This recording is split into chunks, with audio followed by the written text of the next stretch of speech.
नमस्कार, मैं प्रियंका चतुर्वेदी आज मेरी कहानी में एक बहुत स्पेशल गेस्ट के साथ जुड़ रही हूँ। वो स्पेशल गेस्ट यूपी की बिटियाँ हैं पर देश का गौरव हैं। आज वो एमपी हैं पर उन्होंने काफ़ी किरदार निभाए हैं। वो प्रोफेसर रह चुकी हैं, हिस्टोरियन हैं, ऑथर हैं, साथ ही साथ मेयर रह चुकी हैं, एमएलए रह चुकी हैं, कैबिनेट में सर्व कर चुकी हैं, बहुत ही इम्पोर्टेंट कमिटीज़ में भागीदारी ले चुकी हैं, यूएनडीपी में भी उन्होंने भागीदारी ली है। उनका परिवार भी एक प्रख्यात परिवार है जो राजनीति से जुड़ा हुआ है। उनके फादर उत्तर प्रदेश के मुख्यमंत्री रह चुके हैं, उनके ब्रदर उत्तराखंड के चीफ मिनिस्टर रह चुके हैं, उनकी मदर फॉर्मर एमपी रह चुकी हैं। फिर भी उन्होंने अपनी खुद का रास्ता बनाया और आज इलाहाबाद से पार्लियामेंट में आई हैं। मैं उनका स्वागत करना चाहूँगी। रीता बहुगुणा जोशी जी, आपका बहुत बहुत नमस्कार and thank you so much for joining this show. Ma'am, एक सबसे इम्पॉर्टेंट क्वेश्चन जो बहुत लोग पूछते हैं और बहुत लोगों के मन में आता है, ये तो राजनीति से जुड़ी हुई थी, इनका परिवार राजनीति से जुड़ा हुआ था, तो इनने तो कोई स्ट्रगल ही नहीं देखी होगी, जो कि बहुत अलग है। जो आप लोगों की स्ट्रगल होती है वो भी एक स्ट्रगल है अपने ही तरीके की। जब आपके परिवार में इतने सारे सदस्य जुड़े हुए हैं राजनीति से, बहुत, जैसे मेरी बेटी कभी कभी कंप्लेन करती है कि मम्मी आप समय ही नहीं बिताती हो, आपका भी बचपना ऐसा ही बीता होगा। आपकी खुद की क्या पॉलिटिकल जर्नी रही, क्या स्टोरी रही बचपने की, आप हम सबके साथ शेयर करें। देखिए, ये बार बार ये जो परिवारवाद की बात आती है ये बिल्कुल निरर्थक है, क्योंकि बहुत परिवार हैं जो राजनीति में रहे होंगे जी, लेकिन आज वो कहाँ हैं? जिन लोगों ने संघर्ष नहीं किया, परिवारों ने, जिन्होंने योग्यता नहीं थी, वो आगे नहीं आ पाए। जो आगे आए हैं ज़रूर उनका भी कहीं ना कहीं कंट्रीब्यूशन उसमें है, पहली बात। दूसरा, मेरी पृष्ठभूमि के लिए मैं बहुत ही गौरवान्वित हूँ। स्वतंत्रता संग्राम सेनानी माता पिता की बेटी हूँ, जिन लोगों ने 17 साल की उम्र में बंदूक लेकर और अंग्रेज़ों से लड़ने का साहस रखा। मेरी माँ यूनिवर्सिटी में थी, 1944 की पोस्ट ग्रेजुएट है, और 1942 में वो स्टूडेंट्स यूनियन की ड्राफ्टिंग कमेटी की सदस्य थी। पिस्टल लेके घूमती थी कि मरेंगे या मारेंगे। ऐसे लोगों के जब आप संतान होंगे तो बाल्यकाल से ही आपका जो चिंतन है वो केवल अपने लिए नहीं होगा। हमारे घर में कोई व्यापार नहीं था, विशुद्ध समाज सेवी परिवार था मेरा। गांधी जी के आदर्श हमारे घरों में थे और मेरी माँ ने बचपन से एक ही बात सिखाई, माँ ने, कि अपने लिए तो सब जीते हैं, समाज के लिए भी जीना चाहिए। She is always say what are you giving back to the society. तो लेकिन क्योंकि हम मध्यम वर्गीय थे तो माता पिता ने स्पष्ट कर दिया था कि रोजगार जब तक आपके पैर जम नहीं जाएंगे तब तक आप कहीं कोई राजनीति के बारे में नहीं सोचेंगे। और यही हुआ। मेरा बड़ा भाई लॉ में गया, वो जज बना, मैं यूनिवर्सिटी में गई, मैं प्रोफेसर के रैंक तक पहुंची। और यकीन मानो, पिताजी का देहांत हुआ 1989 में, 1989। तब तक हम किसी पॉलिटिकल पार्टी के सदस्य भी नहीं थे।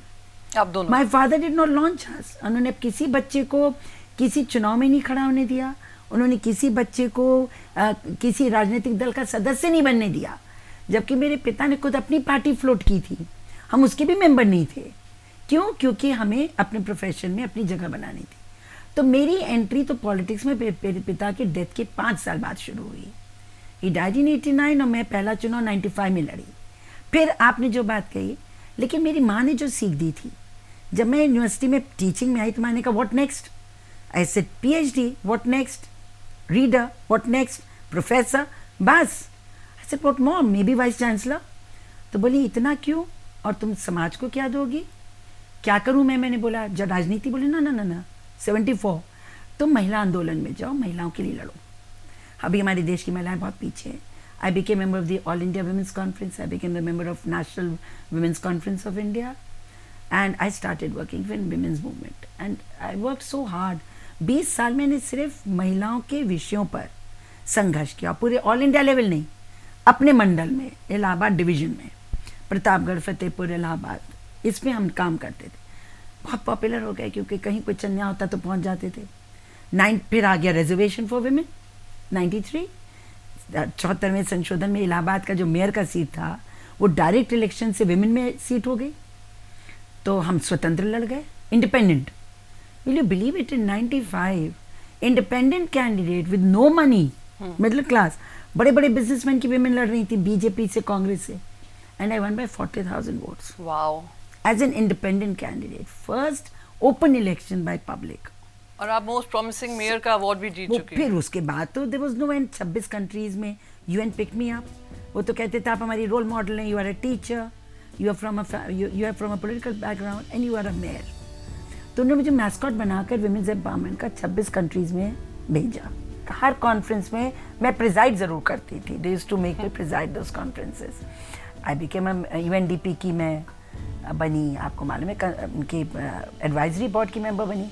7 मेयर्स थे एडवाइजरी बोर्ड में वर्ल्ड से, and I was the only woman and the only Asian mayor on that board, only Asian mayor. तो कहीं तो अपनी भी काबिलियत है, and I think I have struggled a lot. मेरे पिता ने एक ही चीज़ सिखाई थी कि ज़मीन से ही पैर रखो। तो मैं तो अगर दरी बिछाने से लेकर भाषण देने तक सारे काम आते हैं मुझको। तो और मैंने आपको देखा है ma'am, and you are quite an inspiration. जैसे हम बगैर कोई परिवार जो राजनीति से जुड़ा हो, हम आपको देखते थे, और क्योंकि मेरा भी परिवार उत्तर प्रदेश से आया, तो it was very inspiring to see what you do. Thank you. So I want to understand ma'am, जैसे आपने कहा कि आपके पेरेंट्स ने कहा कि पहले खुद का करियर होना चाहिए, फिर आप लोग जो निर्णय लेने हैं लो। ये भी बहुत आरोप लगाया जाता है कि सीधा राजनीति में आ जाते हैं, प्लेटफॉर्म मिल जाता है। आपकी जर्नी एक इंस्पिरेशन होनी चाहिए उन सभी के लिए जो परिवार से जुड़े हुए हों पर उन्होंने अपनी डेस्टिनी खुद बनाई हो। दूसरा एक और आरोप लगता है, ये कहा जाता है कि आपने इतने सारे पोजीशंस लिए and you are successful in all your stories positions, जैसे मेयर हो, एमएलए हो, कैबिनेट रैंक मिनिस्टर हो, पर कोई भी नया चैलेंज आया आपने टेकअप किया। फॉर एग्जाम्पल जो इलाहाबाद चुनाव था, as a member of parliament, you could have chosen to sit back and say मैं कैबिनेट में हूँ, I don't need to contest any further, but you took that challenge. तो रीता बहुगुणा जोशी को क्या ड्राइव करता है? मेरे 2 लाइफ की, एक तो पहली बात ये है कि मैं कभी फ्यूचर के बारे में ज़्यादा नहीं सोचती। मैं प्रेजेंट में जीती हूँ। मुझे आज दिस वर्क एट हैंड, आज ऐसी लाइन खींचो कि कोई पकड़ ना पाए। तो मैं जब पढ़ाती थी तो I was one of the best teachers in university. अब मैं ये करती थी, जैसे 45 मिनट का लेक्चर है 50 का, तो आप देखिएगा 100 पढ़ने की नोट्स हैं मेरी एक लेक्चर के लिए, कि कोई एस्पेक्ट छूटने ना पाए, कोई लड़का पूछे और आप बोल ना पाए, ये नहीं होना चाहिए। So I work very hard as a teacher. The women's movement में नेवर केयर्ड कौन सी जात है, कौन सी पार्टी है, ट्रुथ के साथ, सच्चाई के साथ खड़े होना, ये मेरी माँ ने मुझको सिखाया था। You must fight for what is right.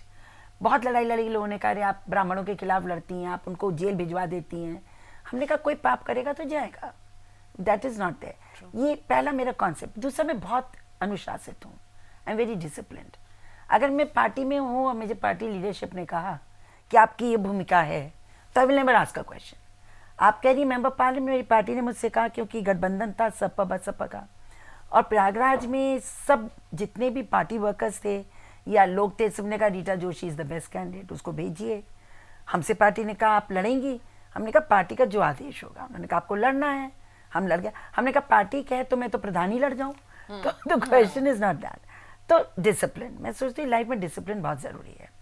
तीसरा, मैंने कभी अपने पार्टी लीडरशिप से इश्यूज़ पे तो क्वेश्चंस पूछे हैं, पर मेरे करियर में आपने मेरे लिए क्या रोल देखा उस पर कभी क्वेश्चन नहीं किया। Why this, why not this. सभी लोग सोचते हैं कि मैंने खुद ही पार्लियामेंट की सीट मांगी और लड़ गई, सोच के कि मैं सेंटर में मिनिस्टर बनूंगी। नेवर। मुझे कहा गया कि आपको लड़ना है, तो मैंने सवाल नहीं पूछा। तो मैं सोचती हूँ कि हमेशा अपने लीडरशिप में थोड़ा विश्वास रखना, अनलेस की दे गो हे वायर, जैसे कांग्रेस में मेरे साथ हुआ, लेकिन अदरवाइज मैं बहुत ही अनुशासित व्यक्ति हूँ। तो आपका जो टीचिंग समय रहा, जो कार्यकाल रहा, ऐसा कोई एपिसोड है जो आपको याद आता हो and it makes you laugh, और कोई स्टूडेंट की कोई हरकत जो आपको लगी कि मैं बताती हूँ। हाँ। मैं थोड़ा, देखो, जब नए I was only 22 when I started teaching, 22 साल की थी, तो थोड़ा डर तो लगता है, क्योंकि स्टूडेंट्स करीब करीब आपके एज के ही हैं। तो मैंने यहाँ पर दिल्ली में यूनिवर्सिटी में हिंदू कॉलेज में इंटरव्यू दिया था जॉब के लिए, क्योंकि मैं 2nd पोजीशन होल्डर थी इलाहाबाद यूनिवर्सिटी की। तो तुरंत के तुरंत हमारा सिलेक्शन हो गया। तो उन्होंने कहा when can you start teaching? I said when do you want me to teach? 10 दिन में। हमने कहा ठीक, बोले चलो तुम्हें क्लास से मिला दें तुम्हारे। मुझे क्लास में ले गए, तो 6-6 फुट के लड़के लड़कियां बड़े बड़े, और मुझे from small middle class town. तो जब मैं गई, गुड मॉर्निंग मैम बोलने लगी, मैं तो डर गई। And actually I run away, I didn't join. मैंने ज्वाइन ही नहीं किया डर के मारे कि मैं कैसे पढ़ाऊंगी इतने बड़े बच्चों को। फिर उसके बाद इलाहाबाद यूनिवर्सिटी में जगह निकली तो I was more comfortable because वही मेरा पिच था, देखा हुआ था, वहीं हाँ। पढ़े थे, वहीं था। हाँ। तो वहाँ जब निकली जगह डॉक्टर, मैं वहाँ ज्वाइन कर लिया। तो मैं थोड़ी स्ट्रिक्ट रहती थी क्लास में, तो सब कहते थे हिटलर है, हिटलर है। I used to listen, Hitler है। फिर मेरी शादी तब हुई 1 साल बाद। तो मैं बहुत अपनी इमेज को बनाए रखने के लिए, हिटलर ठीक है, इमेज। स्टर्न टीचर है, तो नहीं तो बच्चे तो अब जानते हो हाँ, कैसे हाँ, होते हैं हाँ, स्टूडेंट्स। तो जिस शादी के बाद हमने, I just try to dress up as I used to dress up always, no excesses. वहाँ गए तो लड़कियाँ अपनी चिक खोली, कहने देखें कैसी लग रही है, देखें क्या पहन के आई हैं। अरे यार ये तो वैसी है। तो that was a day when I laughed, and to date I laugh कि because they wanted to see a change. हाँ, कि But एक नए अवतार then देखने with after 4-5 years of teaching, I became more casual, थोड़ा relaxed, and students. Then तो students के साथ मेरा बहुत अच्छा rapport था। जो अच्छे students थे वो मेरे घर भी आते थे, मेरी लाइब्रेरी भी यूज़ करते थे, अपने आंसर्स मुझे लिख के दिखाते थे, स्क्रिप्ट्स मैं उनको करेक्ट भी कर देती थी। But they were very fond of me. My students later on became very fond of me. I've taught for 30 years. 30 साल मैंने पढ़ाया है। And students are in touch with you? कोई student? अरे बिल्कुल, आधा यूपी में तो जो काडर है वो इलाहाबाद यूनिवर्सिटी का है। And history was a very popular subject ना सर्विसेज के लिए। तो जहाँ मैं देखती हूँ किसी अधिकारी को उसकी आंख में चमक, तो मैं समझ जाती हूँ, फिर ही कम्स फॉरवर्ड। तो सबसे बड़ा मुझको तब मुझे लगा 2 बात में। एक जो मेरे स्टूडेंट्स ने मुझे बताया, one was he was a DM, sir ma'am whatever you taught us was etched on our minds. हमारे दिमाग में इसकी लकीर खिंच गई थी जो आपने पढ़ाया, फिर हमको दोबारा उस टॉपिक को देखना नहीं पड़ा। और एक student is a professor now, उसने कहा कि एक बार हम लोगों ने क्लास में कहा कि कहती नोट्स नहीं लाती थी, ये बात करती थी। तो एक बार हम लोगों ने क्लास में सोचा कि चलो आज एक बोलती क्या लिखें और देखें कि इसका मतलब क्या है। कहते हम लोगों ने जल्दी जल्दी उसने कहा, मुझे कहा कि तुम बहुत अच्छा विनाश लिखते हो, तुम नोट करो आज ये क्या बोलती हैं। मैंने नोट्स बनाई। बाद में कहते हम लोगों ने उसका डाइसेक्शन किया। तो कहते हैं every word had a meaning and they were all different nuances. तो इतना अच्छा लगा सुनकर कि स्टूडेंट्स, अगर आपको देखो जो खुशी एक टीचिंग में मुझे मिली वो आज तक किसी काम में नहीं मिली। So you'd say आप टीचर बाय हार्ट हैं? Teacher by heart. एंड नहीं, मेरा इंटरेक्शन में मुझे अच्छा लगता है। आपसे बात कर रही हूँ ना, मुझे बहुत अच्छा लगता है। भाषण देने में उतना मजा नहीं आता। पर आप बात भी जब करती हैं, भाषण भी देती हैं, यू आर फैब्युलस। चलो तो दैट इज गॉड गिफ्ट, लेकिन मुझे कन्वर्स करने में, अपनी बात दूसरे तक पहुंचाने में बहुत अच्छा लगता है। तो हिस्ट्री तो कहा जाता है यूजुअली बड़ा ड्राई सब्जेक्ट होता है, बहुत सारे लोग अक्यूज करते हैं history is a very dry subject, theoretical है, बोर हो जाते हैं।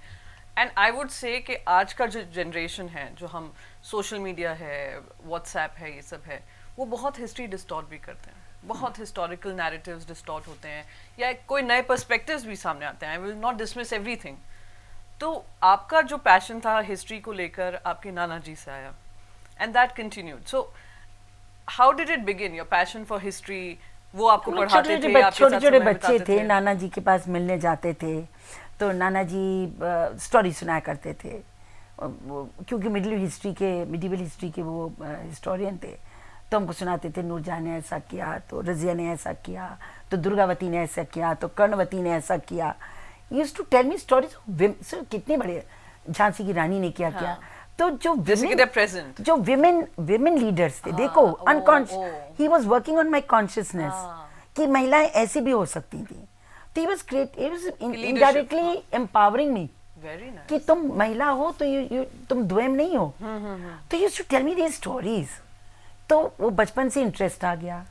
तो हम हिस्ट्री ले लिया। लेकिन मेरा पर्सपेक्टिव डिफरेंट, जो आपने कहा डिस्टॉर्शन के बारे में। सी, जब हम लोग रिसर्च कराते हैं एंड हिस्टोरियोग्राफी पढ़ते हैं, you can not have the same view for any event. अब एक इंसिडेंट को कौन किस नजरिए से देख रहा है, सबको देखने दो। And everybody is a right to write. हर आदमी को अपना पर्सपेक्टिव रखने का हक है। उसके बाद आप स्टूडेंट हैं, अगर आप रिसर्चर हैं, आप सबको पढ़ो। ब्लाइंड मत हो कि हम इसको पढ़ेंगे उसको नहीं पढ़ेंगे, लेफ्टिस्ट है, राइटिस्ट है, सेंट्रलिस्ट है, कुछ नहीं। ये हार्डकोर है, ये लिबरल है, कुछ नहीं, सब पढ़ो। And then formulate your own mind. This is what then you become a real scholar. और बाकी तो भेड़ बकरी हैं। हमने कहा कि ठीक है तो इधर चल दिए, तुमने कहा ठीक है तो उधर चल दिए। But for people like us who are into, and history is extremely interesting. It's not dry because today's politics is tomorrow's history. Absolutely. और हिस्ट्री को समझे बिना ना आप अपने अतीत को समझते तो ना वर्तमान ना भविष्य। तो इतिहास को तो समझना ही होगा। बिना उसके आज अफगानिस्तान में जो भी हो रहा है या विश्व में हो रहा है, अगर आप उनका पास नहीं देखोगे तो आज को एनालाइज कैसे करोगे? Absolutely. तो मैं समझती हूँ कि सब्जेक्ट तो पर्सनल इंटरेस्ट की बात है, बट आई एंजॉय टीचिंग। मुझे बहुत अच्छा लगता था एंड बहुत अच्छा मेहनत भी की। मैं भी मानती हूँ कि जो आपने कहा एक बहुत महत्वपूर्ण बात कही। आपने कहा कि किसी चीज़ को डिनाई नहीं करना चाहिए। Knowledge should come from all doors. आप अपना डिसीजन करिए कौन सा suits the your thought process the most. Dismissing history या एक पूरे पर्सपेक्टिव को बंद रखना या एक्सेस नहीं देना, मैं मानती हूँ जब एक्सेस मिलेगा तो it will be like a dam burst. तो उस समय पर you will not be able to understand why people are thinking the way they are doing. I quite understand what you're saying, but I want to understand एक और चीज़ है। आपके नाना जी ने unconsciously but with a very conscious thought process कि daughters in leadership roles, daughters struggling, they are equal in this society. आपकी mother भी बहुत active रही हैं, उनका and she was a member of parliament, तो उनका क्या प्रभाव रहा आपकी जिंदगी में? देखिए मेरी माँ की आप हिस्ट्री देखिए, मेरी माँ 24 में 1924 में जन्म हुआ। 1934 she was in a hostel, British hostel in Caneville hostel in Mussoorie. मेरे नाना की 4 संतानें थी। सबसे बड़ा लड़का था, 3 बेटियां थी। लड़का थोड़ा स्लो था स्टडीज में, माँ मेरी बहुत तेज थी, तो उनका पूरा फोकस मेरी माँ पे था। Okay. तो उन्होंने अपने पुत्र की जगह अपनी पुत्री को सबसे ज्यादा अपॉर्चुनिटीज दी to study. She put her into a British school की भाई अच्छे से ग्रूमिंग होगी। लौट गए इलाहाबाद यूनिवर्सिटी की 1940 में। She was put in to the university. ICS के आ रहे थे ऑफर्स, लेकिन हमारी माँ ने शादी नहीं की क्योंकि उनकी माँ की जब डेथ हो रही थी शी वॉज ओनली 14। मेरी नानी जो कि अनपढ़ थी, उन्होंने मेरी माँ को कहा हाथ पकड़ के, कला बोलती थी कमला की जगह, मुझे वादा करो कि जब तक MA पास नहीं कर लोगी तुम शादी नहीं करोगी। Look at the broad mind. तो मेरी माँ ने उनको वादा किया था, she didn't marry until she passed graduation, post graduation. तो ऐसे नाना, ऐसी नानी, ऐसी माँ, तो मेरी अपब्रिंगिंग इतनी रोबस्ट हुई है जहाँ लिंग का कोई भेद नहीं था। There was no gender differentiation, discrimination, nothing. So I was the only daughter amongst 2 brothers. हमको तो ये भेद समझ में नहीं आता था। तो देखो ये बहुत बड़ी बात होती है, फैमिली आपका कैसा बैकग्राउंड है। हाँ। और मेरे पर मैं बार बार कहती हूँ, मेरी माँ उत्तर प्रदेश की पहली निर्वाचित महिला जिला परिषद अध्यक्ष हुई, फर्स्ट वुमन। और मैं पहली मेयर हुई इलाहाबाद की, वो पहली अध्यक्ष हुई इलाहाबाद। हम कहते हैं माँ बेटी ने तो इतिहास रचा है प्रयागराज में। और मैं जब भी जाती थी वर्ल्ड फोरम में, मैं हमेशा कहती थी कि I am always refer to as the daughter of H.N. Bhawan and I am proud of it. But मेरी मेंटोर मेरी माँ है, जिसने मुझको समझाया कि आपकी क्वालिटीज आपको आगे लाती हैं, आपका जेंडर नहीं लाता है। तो I think I was very fortunate. मैं बहुत फॉर्चुनेट थी कि मुझे इतना रोबस्ट और इतना एनलाइटन बैकग्राउंड मिला। आपको फ्री टाइम मिलता है? हाँ, मेरा टाइम मैनेजमेंट बहुत अच्छा है। Okay. बहुत अच्छा है टाइम मैनेजमेंट। मैं सुबह 1 घंटा अपने घर को देती ही देती हूँ। अच्छा। मेरे घर में कोई भी आएगा, कभी भी आएगा, रैंडम भी आएगा, स्पिक एंड स्पैन मिलेगा, मेरा किचन स्पिक एंड स्पैन मिलेगा। I must every day open my fridge and see कि क्या हो रहा है, खाना क्या बनेगा नहीं बनेगा, वेस्टेज नहीं होना चाहिए, एवरीथिंग आई नो। हर सब्जी के दाम मुझे मालूम है बाजार में। Oh God, I'm terrible. हर अनाज के सब दाम मालूम है मुझे बाजार में, कौन कितना बढ़ रहा है, क्या घट रहा है, हिसाब भी देखती हूँ। तो घर का पूरा फोकस रहता है मेरा। मैं सवेरे अपने कपड़े खुद आयरन करती हूँ क्योंकि मैं सोचती हूँ जितनी देर में किसी को बुलाऊंगी मैं खुद ही कर लूँगी। हाँ। मेरे आयरन बोर्ड मेरे कमरे में रहता है, तो मेरे पास मेरा टाइम मैनेजमेंट बहुत अच्छा है। फिर मैं अपने बच्चों के साथ ज़रूर टाइम बिताती हूँ, थोड़ा बहुत अपने बेटे के साथ। अब उतना तो नहीं दे सकते इसे full time, but you must realise one thing कि मैं पॉलिटिक्स में आई तब जब मेरा बच्चा 12th पास कर चुका था। I only 1 child. और जब पढ़ने मुंबई चला गया तब मैंने पहला चुनाव लड़ा। Okay. तो I think I have had the best of all worlds. एक डोटिंग मदर का भी, टीचर का भी, वाइफ का भी। मेरे हस्बैंड एक पब्लिक सेक्टर में मैनेजर थे, फिर GM हुए। सुबह 7 बजे जाते थे, शाम को 7 बजे आते थे। फैक्ट्री 50 किलोमीटर दूर थी। सुबह खाना बना के भी दिया परसों। तो जब तक हम मेयर नहीं बने 20 साल, सुबह का टिफिन भी मैं ही बनाती थी। Wow. तो I think everything is possible except कि रिक्रिएशन का टाइम नहीं मिलता। हाँ। वहाँ थोड़ा अपने पे, हर महिला को भारतवर्ष में हम जो मल्टीपल रोल्स प्ले करते हैं ना, तो अपने लिए समय नहीं मिलता। ट्रू। अपने लिए मतलब कि रिलैक्स करने के लिए कि चलो आज अब 2 घंटे कुछ नहीं करेंगे। डू यू थिंक ये गिल्ट, एक गिल्ट होता है कि अगर समय निकाल लिया अपने लिए तो हम जो बाकी हमारे रोल्स हैं हम उसको नहीं पूरा कर बिल्कुल पाएंगे? ठीक है कि ये 2 घंटा हम ऐसे यूज कर लें। हाँ। हम लोगों के लिए टफ है, बहुत टफ है। अब जैसे 5 घंटे ज्यादा सो नहीं सकते, आप दिन में नींद भी आ रही हो तो भी नहीं सो सकते, तो लाइफ इज अ चैलेंज, महिलाओं के लिए बहुत बड़ा चैलेंज है। मैम, मैं आपसे पूछना चाहती हूँ, आपका एक्सपीरियंस काफ़ी एक्सटेंसिव रहा है, आपका रिसर्च भी इस एरिया में रहा होगा, पर्सनल एक्सपीरियंस, बिकॉज आप ग्राउंड से जुड़ी हुई हैं। आपको क्या लगता है what is keeping the Indian women behind, और खास करके राजनीति में? बार बार हम रिजर्वेशन की बात करते हैं, तो खास करके राजनीति में महिलाओं की जो भागीदारी है कैसे बढ़ाई जा सकती है? काफी बड़ी है। देखो हमारा तो सन 60, 70, 80 का दशक, 90 का दशक, ये जब हम लोगों के महिलाओं के लिए आरक्षण आया स्थानीय निकाय में, आज योग्य और उत्साही राजनीतिक महिलाओं की कमी नहीं है। दिक्कत क्या है? ये पावर स्ट्रगल है। यहाँ पुरुष को नहीं झेल पा रहा है, तो महिलाओं के लिए जगह कौन देगा?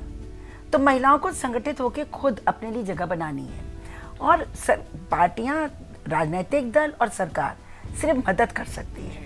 लेकिन मैं आपसे फिर कहती हूँ, बिना आरक्षण के महिलाओं को ऊंचे स्तरों पर जगह नहीं मिल पाएगी, जो वांछित जगह है। यह नेता है कि इस बार सबसे ज़्यादा 78 महिलाएं जीत कर आई हैं, बहुत बड़ी संख्या है हमारी। लेकिन अगर हम चाहते हैं 33 हो, 50 हो, तो उसके लिए आवश्यक है कि लेवल फील्ड ग्राउंड हो। भाई अगर देखिए, सामाजिक रूप से जो पिछड़े लोग हैं उन सबको आरक्षण मिल रहा है, चाहे वो दलित हो, चाहे वो पिछड़े हो, सबको मिल रहा है। तो महिलाओं से ज़्यादा तो पिछड़ा कोई है ही नहीं। हम इसलिए कहते हैं लेवल प्लेइंग फील्ड मिलनी चाहिए, समान स्तर पर। हमारे पास धन का अभाव होता है, महिलाओं के पास बल का इस्तेमाल हम करते नहीं। और कुछ भी कहिए, राजनीति में धन बल के अब कहीं ना कहीं छोटे स्तर पर बड़े स्तर पर काम होता है। तो अगर महिलाओं को आगे आना है तो एक बार उनको आप लेवल प्लेइंग ग्राउंड दे दो, समान स्थिति दे दो, आरक्षण दे दीजिए। सिर्फ 10 साल आरक्षण दे दीजिए, फिर हम आपसे आरक्षण नहीं मांगेंगे। क्यों? क्योंकि जो 93 में आरक्षण मिला, 94 में कितना मिला? 33। आज हम कितने हैं? औसतन 45% महिलाएं बैठी हुई हैं लोकल बॉडीज में। चाहे कोई कुछ भी कहे कि पुरुष प्रधानी अगर होता तो फिर महिला ओपन सीट से जीत के कैसे वापस आ गई? यानी वो अपने आप को प्रूव कर लेगी, पर एक बार आरक्षण तो आना पड़ेगा। तो मैं तो इस बात की हिमायती हूँ कि विधानसभाओं में और लोकसभा में भी महिलाओं के लिए, पार्लियामेंट में भी होना चाहिए आरक्षण। सीमित कर दीजिए लेकिन दीजिए, तभी आ सकता है। और अभी तो राजनीतिक दल उठाएं, महिलाओं को आगे लाए, कर भी रहे हैं, ऐसा नहीं कि नहीं हो रहा है। अभी सरकार में भी बहुत अच्छे अच्छे महत्वपूर्ण पद, मिनिस्ट्रीज महिलाओं को दी गई। तो वो जो एक है कि महिला का रोल क्या, स्टीरियोटाइप से बाहर निकल रहे हैं जी। कि महिला का सिर्फ खाना बनाना, बच्चे पालना, घर देखना, और या फिर महिला और बाल कल्याण का विभाग देखना। बिल्कुल, मैं इस पे आने वाली इससे तो निकलो बाहर।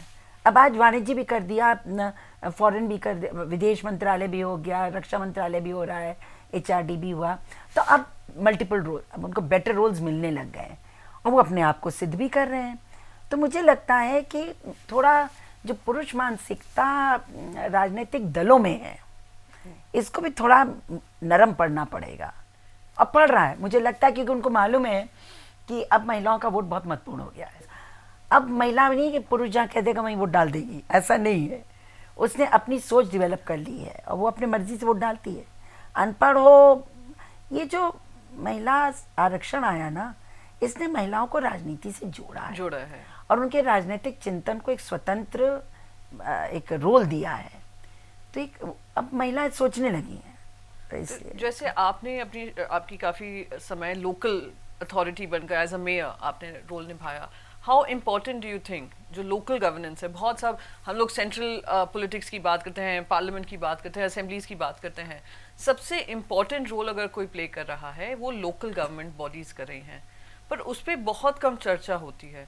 आपको how do you think local body से जो आते हैं और वो केंद्र में आते हैं, उनमें और जो लोग सीधा केंद्र में आते हैं, क्या अंतर है? बहुत अंतर है। जनता के क्या दर्द हैं, क्या कमियां हैं स्वास्थ्य की, अन्य सुविधाओं की, पानी की, स्कूल की, स्वास्थ्य की, ये महिला से बेहतर कोई नहीं समझता, क्योंकि वो रोज़ स्ट्रगल करती है उसके लिए। तो पंचायत राज में जब वहाँ पैसा ज़्यादा आता है, वहाँ अधिकार ज़्यादा है, तो महिला अगर होती है तो उसका वो उपयोग करती है किसी को प्रसन्न करने के लिए नहीं, आवश्यकता के अनुसार। इसीलिए फिर चुनाव जीत आती है, चाहे सीट आरक्षण के श्रेणी से निकल जाए तो भी। कई कई जगह तो 50% से ज़्यादा महिलाएं जीत जाएंगी। तो ये वहाँ का अंतर है। और जब जो महिला वहाँ से निकलकर ऊपर तक आती है, वो महिला जानती है कि मुझे क्या करना चाहिए। क्यों? क्योंकि उस दर्द से गुजरी है। वो चाहती है नाली ठीक हो जाए, नहीं कर पा रही है क्योंकि धन कहीं और जा रहा है। तो यूटिलाइजेशन ऑफ गवर्नमेंट फंड्स किस तरह से जन कल्याण के लिए हो, वो महिला ज़्यादा बेहतर सोचती है। तो मैं नहीं कहूँगी सब महिलाएं योग्य हैं, लेकिन महिलाएं ज़्यादा संवेदनशील होती हैं। वो अपने अपने जो बचपन से लेके अपने मैच्योरिटी तक जिन जिन चरणों से निकलती हैं, जो उनको कठिनाइयाँ पेश आती हैं, उनको वो अपने कहीं ना कहीं यूज़ करती हैं जब वो पावर में आती हैं। तो पुरुष भी अच्छे होते हैं, आखिर उन्हीं ने हम लोग को इतने अधिकार दिए हैं, कॉन्स्टिट्यूशन में बदलाव किए हैं, आरक्षण भी पुरुषों की वजह से मिला। लेकिन देखो, it is a game of power. मैं बार बार ये कहती हूँ, पॉलिटिक्स जो है वो शक्ति का खेल है। पुरुष पुरुष को नहीं जगह देता तो पुरुष नारियों को जगह देगा, ये आसान नहीं है। हमारे शो की एक परंपरा है कि जो भी गेस्ट बनते हैं, मैं उनके साथ एक सेल्फी खींचती हूँ। तो एक सेल्फी मैं आपसे लूंगी और एक लास्ट प्रश्न मैं पूछना चाहूंगी जाते जाते, वो है as a mother, your role as a mother. पर पहले हम सेल्फी लेंगे। अब सेल्फी लेने के बाद मेरे मन में एक और प्रश्न है जो मैं जाते जाते रीटा जी से पूछना चाहूंगी। मैंने उनके सारे किरदार के बारे में पूछा है, माँ होने का जो किरदार होता है सबसे महत्वपूर्ण होता है, उसके बारे में पूछना चाहूंगी। एक हाई पॉइंट और एक लो पॉइंट। मेरा नॉर्मल पॉइंट है, देखिए आज से 5 साल पहले एक चैनल ने मेरे लिए बनाया था पूरी फिल्म। तो मुझे बिना बताए मेरे इंटरव्यू में उन्हें मेरी फैमिली से पूरे से गुप्त इंटरव्यू किया था, secretly. So the last patch was my sons. I have only one child, एक ही बच्चा है। तो उससे मयंक से पूछा गया कि आप बताइए आपके माँ के बारे में आपकी क्या ओपिनियन है। तो उसने कहा कि I have the best friend I have in this world is my mother. I think that speaks for it कि मैंने उसको एक दोस्त के तरह, कभी कोई गार्ड ऐसा नहीं था कि मुझसे अपनी बात ना कह सके। तो अगर ये कंपैटिबिलिटी बच्चे के साथ है तो इसके मतलब उसकी परवरिश आपने ठीक की है। और जब लड़का कहे तो और ज़्यादा। तो मैं समझती हूँ कि I have given the best to my child, और वो इस बात को मानता है। हाँ, जब वो 16 साल में बड़ा होके चला गया तब उसके बाद तो he was on his own. लेकिन कैरेक्टर फॉर्मेशन, एक बच्चे का चरित्र बनता है 16-17 साल तक। और मैं बहुत प्राउड मदर हूँ कि मेरे बच्चे में कोई ऐब नहीं है। बहुत ही कमिटेड है, इंटेलिजेंट है, बहुत अच्छा पढ़ाई किया है, जीवन में अपना रास्ता बना रहा है। तो मैंने माँ की भूमिका भी संभवतः ठीक निभाई है। चलिए, बहुत अच्छा लगा आप हमारे चैनल पे जुड़ी, इस शो से जुड़ी, और आपसे चर्चा कर बहुत सारी ऐसी यादें ताज़ा हुई, खास करके उत्तर प्रदेश को लेकर, खास करके आपकी मदरहुड को लेकर, आपकी लीडरशिप रोल को लेकर। So thank you so much Rita ji for joining our show today. Thank you, it was a pleasure speaking to you. Thank you so much.